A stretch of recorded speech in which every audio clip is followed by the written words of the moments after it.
তো হেই ব্রাদার্স, কি অবস্থা সকলের? আশা করছি সকলেই ভালো আছে। আমি নেইমার প্যাক নিতে চলে আসছি। নেইমার প্যাক, আমি as a Neymar fan, Neymar pack খারাপ হোক আর ভালো হোক আমাকে নিতেই হবে। এটাই কী বলবো, আমার আগে থেকে মেসি প্যাক নিয়ে আসছিল ওই ওয়ার্ল্ড কাপেরটা, তার কারণে আর আমি এটা নিতে পারছি না।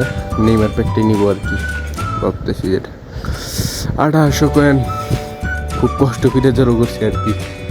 পলিফিক উইঙ্গার আর নেইমারের যে ট্রেনিংটা, আমি যে এই ভিডিওতে ট্রেনিংটা দিচ্ছি আর কি, এই ট্রেনিংটা আপনারা দিয়ে দেখতে পারেন, কারণ মোটামুটি ভালো সার্ভিস পাওয়া যায় ট্রেনিং থেকে। আমি খেলছি আর কি, মোটামুটি ভালো একটা আউটফিট পাবেন এই ট্রেনিং থেকে।